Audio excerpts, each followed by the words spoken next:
حضور نے ارشاد فرمایا کہ انا محمد صلی اللہ علیہ وسلم، انا احمد، انا ماہی، میں محمد ہوں، میں احمد ہوں، میں ماہی ہوں۔ ماہی کا معنی فرمایا جس سے کفر مٹتا ہے۔ میں حاشر ہوں، قیامت کے دن حشر میرے قدموں پہ ہوگا۔ پھر ارشاد فرمایا انا العاقب، میں عاقب ہوں۔ اور پھر اس کی خود ہی تشریح فرمائی، عاقب وہ ہوتا ہے جس کے بعد کوئی نبی نہیں ہوتا۔ آخر بھی وہی ہے، اول بھی وہی ہے۔ حضرت جابر رضی اللہ تعالیٰ عنہ نے حضور سے سوال کیا، متی وجبت لک النبوۃ، آپ کو نبوت کب ملی؟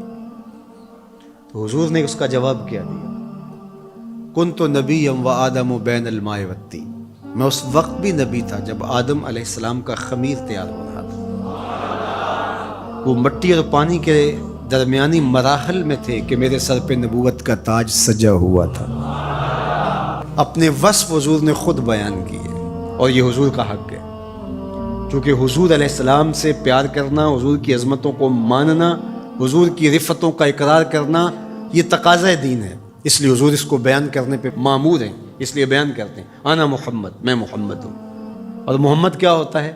یہ حمد سے ہے، حمد تعریف کو کہتے ہیں، خوبی بیان کرنے کو۔ تو محمد کا معنی ہوا الذی یحمد حمدا بعد حمد، چونکہ یہ باب تفعیل ہے۔ اور طلباء سے پوچھئے جو کم از کم خاصیت ابواب پڑھ چکے ہیں، وہ جانتے ہیں کہ تفعیل کے خواص میں سے ہے کہ وہ کثرت ماخذ چاہتا ہے، تحمید، کثرت حمد۔ صرف یصرف کا معنی پھرنا ہے، صرف یصرف تصریف کا معنی خوب پھرنا ہے۔ تو یہ تفعیل پہ جب کوئی بھی چیز لے کر آئیں گے تو اس کے معنی میں کثرت پیدا ہوتی ہے۔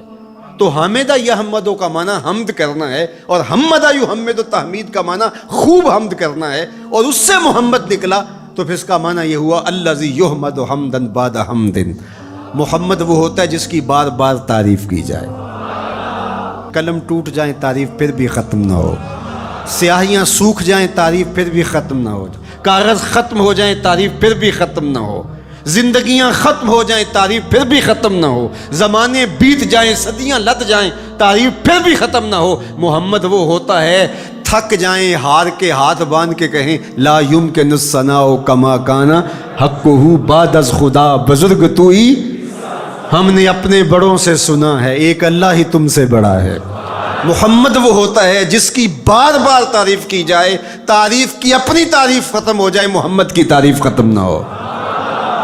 الذی یحمد حمدا بعد، تو جو حضور کا نام ہی لے گا تو تعریف کرے گا، اس کا معنی یہ ہے۔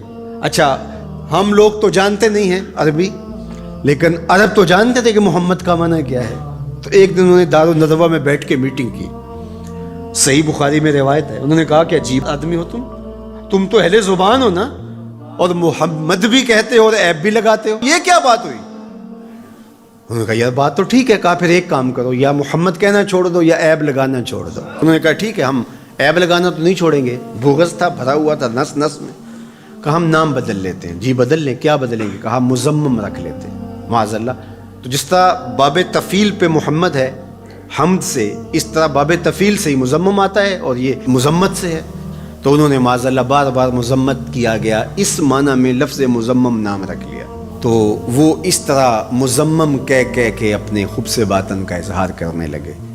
تو کسی صحابی نے سنا، دل دکھا، حضور کی خدمت میں آیا، کہ حضور وہ مزمم کہہ کے گالیاں دیتے ہیں۔ تو آقا کریم نے فرمایا تم نے دیکھا نہیں ہے کہ تمہارے رب نے ان کا منہ کیسے پھیر دیا؟ یشتمون مزمما ویلعنون مزمما وانا محمد۔ وہ کسی مزمم کو گالیاں دے رہے ہیں، وہ کسی مزمم پر لعنتیں کر رہے ہیں، میرے رب نے مجھے محمد بنایا ہے۔ محمد ہوتا ہی وہ ہے جس کی بار بار تعریف کی جائے۔ ہم حضور علیہ السلام کے لیے حضور کی مدح کی کوئی مجلس نہ بھی قائم کریں، جب اللہم صلی علی محمد کہتے ہیں تو لفظ محمد ہی حضور علیہ السلام کا قصیدہ ہے، حضور کا نام ہی حضور کا قصیدہ ہے۔ اس لیے محمد محمد بولتے رہو، یہ زندگی کا وظیفہ بنا لو۔ یہ میٹھا نام ہے، یہ نام کوئی کام بگڑنے نہیں دیتا، یہ نام کوئی کام بگڑنے نہیں دیتا، بگڑے بھی بنا دیتا ہے نام محمد صلی اللہ۔ کتنا میٹھا نام ہے، کتنا دل آویز نام ہے، اللہ اکبر۔ تو جب محمد کہیں، محمد کہیں تو یہ تعریف ہوتی چلی جاتی ہے۔ تو کہا اللہ نے ان کے منہوں کو کیسے پھیر دیا، وہ کسی مزمم کو گالیاں دے رہے ہیں، میرے رب نے مجھے محمد بنایا ہے، مزمم کوئی اور ہوگا، میں تو محمد ہوں صلی اللہ۔ تو اب اس ضمن میں وہ الٹی لکیریں تراش کر کے کس کے خاکے بناتے؟ کیا وہ شکل میرے رسول سے مل سکتی ہے؟ ہو ہی نہیں سکتا۔ تو وہ کسی اور کے خاکے تراش رہے ہیں، میرے محبوب کا خاکہ تو تراشا ہی نہیں جا سکتا۔ خاکے کیسے تراشو گے؟ رخ مصطفیٰ ہے وہ آئینہ، کہ اب اس سا دوسرا آئینہ نہ کسی کی بزم خیال میں، نہ دکان آئینہ ساز میں۔ مثل تو تب بیان کرو گے مثال ہو تو، اس کی تو کوئی مثال ہی نہیں ہے۔ ڈھونڈو ڈھونڈو پوری کائنات، محمد کی مثال ہی نہیں ملے گی۔ رب نے تو اس پیارے کا سایہ بھی نہیں بنایا ہے، تو تم خاکے کہاں سے تراش لوگے؟ تم کسی مزمم کی بات کر رہے ہو، محمد محمد ہے، محمد محمد ہے۔ محمد کے خاکے تراشے نہیں جا سکتے، محمد کی شبیہ بنائی نہیں جا سکتی۔ رب نے کائنات میں ایک ہی محمد بنایا ہے، مثل او در عالم مقام تصور نیز، اس کی مثل بزم عالم میں ممکن ہی نہیں ہے۔ خدا نے وہ سچا ہی پن چھڑیا ہے جدے وچ محمد نو ٹالیا سی۔ حسینہ جمیلاں دا منہ موڑ دیتا، محمد بنا کے قلم توڑ دیتا۔